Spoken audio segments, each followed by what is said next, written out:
Welcome to Tamara Lynette Tales. I'm Tamara, and I spill the tea on your favorite reality stars. Married at First Sight, Season 15, Episode 7. So, in this episode, the couples left Mexico and moved into their apartments. But before I get into it, I am working on the Small Business Product Showcase video, y'all. I taped the entire thing a couple weekends ago, twice, and hated them both. So I've headed back to the drawing board and I'm creating a video with the concept that you and me can be proud of. I'm telling you, this channel has brought out the inner nitpicky Virgo in me. I'm a hot mess. Okay, back to this episode. So the couples are back in San Diego, moving in together and meeting with Pastor Cal, finally. So let's take a look at the highlights.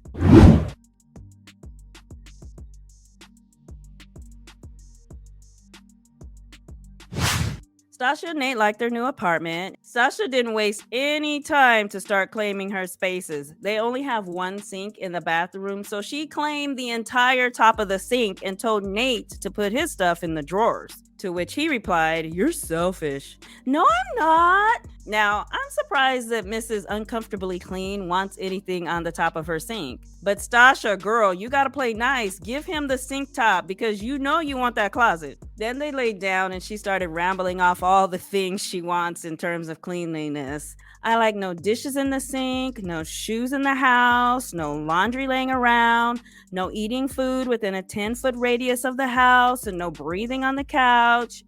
Okay, she didn't say that part, but girl, nobody got married to follow your hyperallergenic rules. I'm gonna need you to relax. So Nate countered her list with admitting that sometimes he goes to the gym and doesn't shower afterwards and just hops in the bed. Her eyes bugged out of her head like, oh no, y'all match me with Bow? The next day, Stacia takes Nate to her place. Now they call it an apartment, but it appears to be a pretty big house with 2 full kitchens. So for some reason, they got into a debate on whether or not Stacia should buy a $700 coffee maker or not. Now he's trying to do the math on how much she currently spends purchasing coffee every day versus how much she'd spend if she brewed her own coffee. So she's throwing numbers at him and he's adding them up wrongish. But in the end, it was cheaper to purchase a coffee maker, but Nate wasn't convinced and he wanted to pop the numbers into a spreadsheet later. I think he just wanted to finally make a decision rather than go along with Stacia like he's been doing. But Nate, come on, a coffee maker is not where you plant your flag and make a stance, my friend. Pick a different battle. So Stacia goes to Nate's apartment and says it's nice. And she lays on his bed with her shoes on.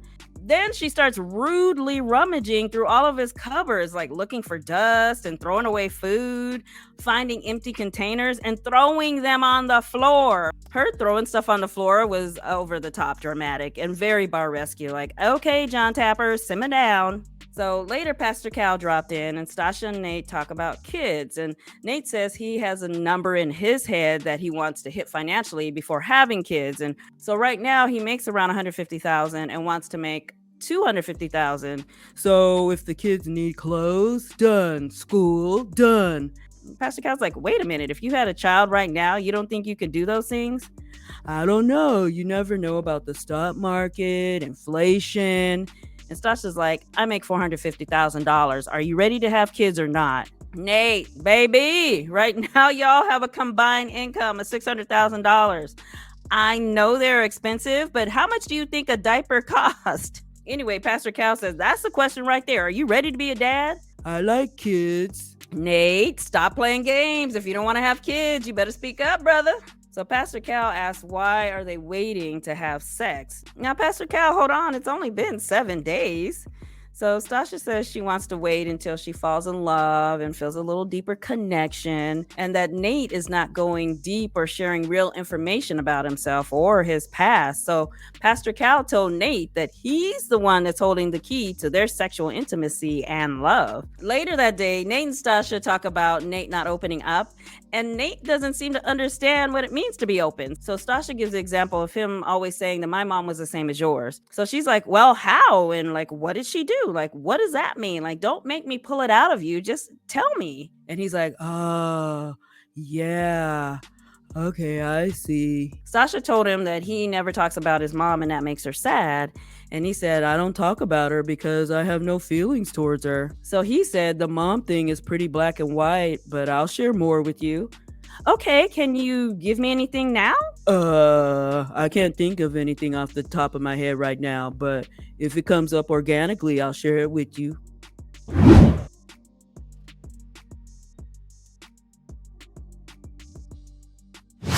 So Ben and Morgan are at their new place reminiscing about the honeymoon. Apparently, Ben only left the toilet seat up once, but Morgan reminded him that he didn't flush either. But he's like, but it was a pee. It was a pee. It was just a pee. Raise your hand if you would like to walk in the bathroom and see Ben's pee, please. Yeah, that's what I thought. No one wants to see your urine, sir. So Ben's little quirk starts showing. He's trying to regulate the time of day Morgan can do laundry so they can save like $2 and which appliances should stay unplugged. I mean, I'm not mad at him because he's not wrong, but it's still a little annoying. So the next day, Ben went to Morgan's house. Now, all of the other couples seem to arrive at their spouse's house together, except for Ben and Morgan. Plus, we never got to see Ben's place. So she gives him a little tour. Then Ben asked about her cat and is obsessed with the cat peeing. Does he pee every hour? Is he gonna pee on my gym equipment? Is he gonna pee on my basketball shoes? Does he pee on his own time? Ben, enough with the pee already. Google it. He didn't even know how to pet the cat and went straight for the ear. No living creature wants you to greet them with a finger in the ear. Meow. So they had their meeting with Pastor Cal and they talked about the nursing license argument.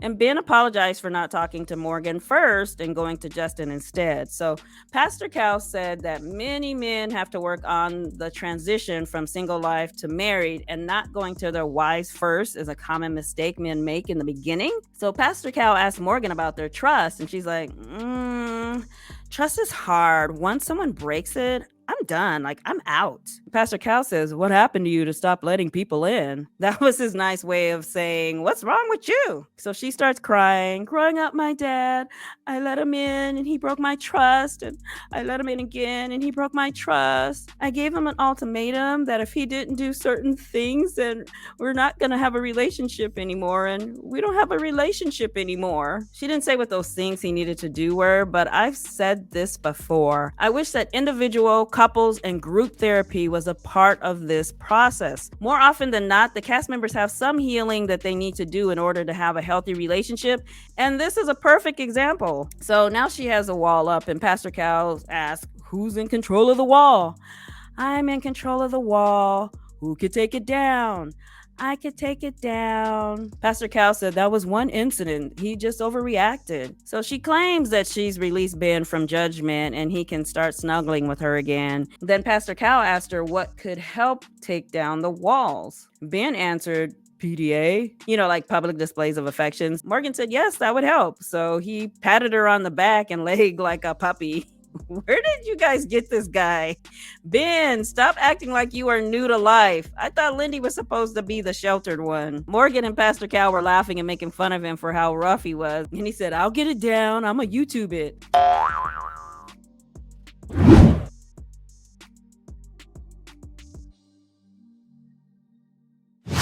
First of all, Krysten is the queen of optimism. Mitch has knocked her around like sneakers in a washing machine. You're too dolled up. I don't like you in heels. I'm not attracted to you.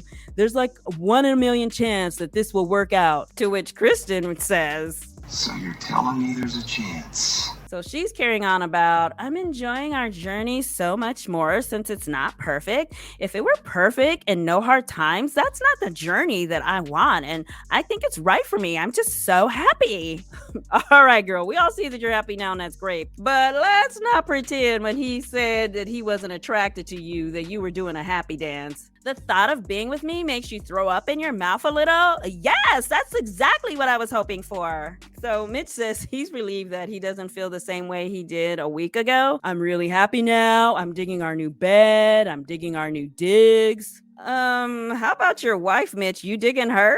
Jeez, what does a sister have to do to get a compliment out of you? You literally could not ask for anyone more patient and tolerant of your judgmental, trash-saving, bland personality-having foolery than Krysten. So the next day, they go to Mitch's place. And and by the way, if you're wondering where the trash he picks up at the beach goes, well, there it is. Black dirt in the tub, wetsuits hanging in the shower. I'm pretty sure if you scrape the food that is stuck on his stovetop off, it would probably be enough to feed a family of 4. So Krysten says, no matter how much I fall in love with this man, I'm not going to be able to come back here again. So Kristen's place was just the studio with a heavy breathing dog. Later, Krysten made dinner for Mitch and they talked about how happy they are and how easy living together has been so far.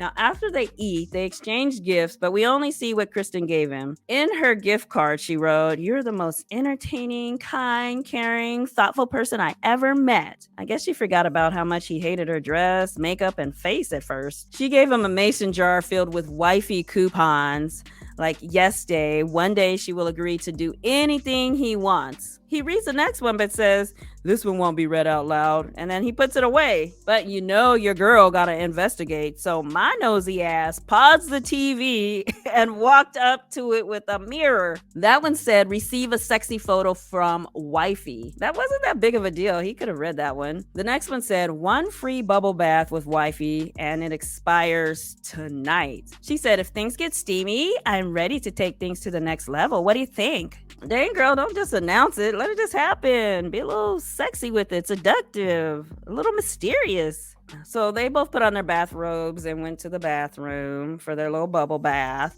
And later, Pastor Cal visits. Mitch told him that in the beginning, I was extremely overwhelmed, had commitment issues from the past, and I felt like I just wanted to cut and run. I had to break down my own walls. Krysten said, "This marriage is better than what I expected, and we've consummated the marriage." Okay, you need to head over to my Instagram page. I posted a clip of her describing what the sex was like on After Party. So anyway, they hadn't talked about finances or kids, so Pastor Cal made them whisper in each other's ear how much they make. Now, Krysten makes twice as much, according to Mitch. Krysten says she doesn't mind that he makes less because he's passionate about his work, where Mitch said he doesn't mind that she makes more because it takes the pressure off of him. I'm sorry, I just don't see the appeal of his personality, but he's not my husband, so there's that. Regarding kids, Mitch would like to wait 2 years, where Krysten would like to start in 1 year. So Pastor Cal said to Mitch, "Let's face it, do you have any other mom prospects? You two are it, so doggone it, start talking about it." Wait a minute, what kind of advice is that? If no one is currently interested in you, settle for the person sitting next to you?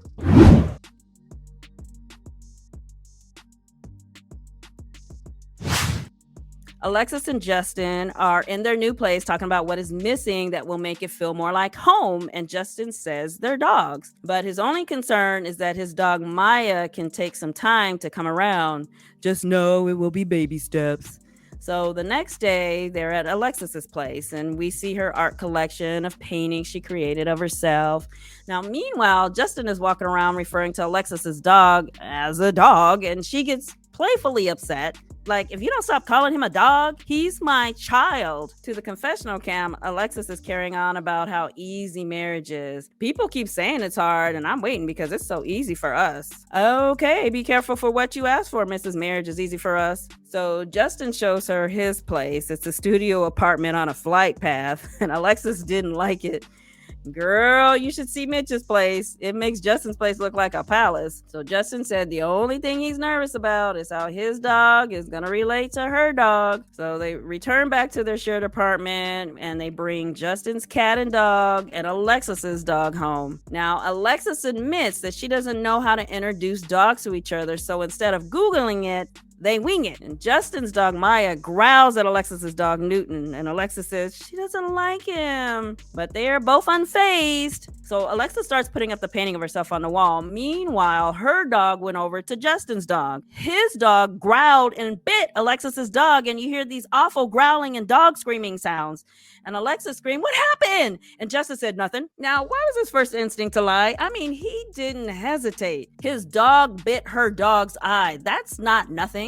So Alexis called around to find a vet who could see her dog that night, while Justin was just sitting there looking sad. And I'm like, why don't you call some vets too, mister? So to the confessional cam, he said he thinks he underestimated his dog, like he was too confident in her.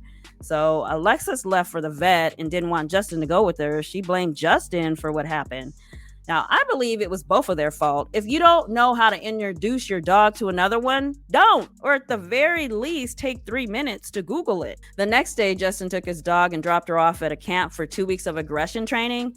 Then they show a conversation that Alexis and Justin had the night before, where Alexis tells him that she's afraid of his dog. So to the confessional cam, he says that he promised Alexis that if the training camp doesn't work, he'd give up the dog. I think emotions were running too high. It's harsh to say discard your dog if he can't be fixed in 2 weeks. Girl, he's only known you for one. Somebody was watching his dog while they were on their honeymoon. Maybe continue to have that dog sitter watch her until they can safely integrate her into their home. So they had their meeting with Pastor Cal, and Mrs. Marriage is Easy is upset with Justin because he didn't tell her that his dog Maya had been in multiple fights with other dogs. He said that the other dogs were always the aggressor. I doubt that. His dog didn't seem new to being the aggressor, and when she growled, he wasn't surprised at her behavior. Alexis says he holds back information. He's vague and doesn't tell the complete truth, but he thinks he's still telling the truth. I don't think I'm vague. Maybe I am, and I don't realize it. So now she's doubting if she even knows who he really is. And Pastor Cal is like, who do you believe he is? Like, do you believe at his core there is something wrong? She's like, sometimes I don't know. You know, when she said that, you were thinking about all his crocodile tears. Don't act like it was just me. So she goes on to say, he made it seem like his dog was pretty chill, so I trusted my dog would be okay. Then next thing I know, there's this bloody scene is happening. So Justin starts crying. I should have paid attention the first, second, and third, and fifth time she snapped and done something about it. This could have cost me my marriage. Now, Pastor Cal said that Justin is being too hard on himself and that they both need to allow room in their marriage for mistakes, because this is what that was. And I agree with Pastor Cal. It was a mistake on both of their parts. And as a result, Alexis's dog, unfortunately, paid the price. So Alexis said, I need Justin to overshare, communicate, and tell me everything, even if it's going to hurt my feelings. And Justin said, I need you to give me another chance with Maya. And she says, I just need you to keep your word, because you said if the training doesn't work out, you will give her away. It's not an easy decision. Decision? I thought the decision was already made. So to the confessional cam, Alexa says, if Maya continues to be aggressive, I am not going to stay somewhere I don't feel safe. I will not be with Justin. I was disappointed that Alexis is not showing the same patience she would demand if it were her child who made the mistake. She's acting like it's easy to discard a dog. I don't get it.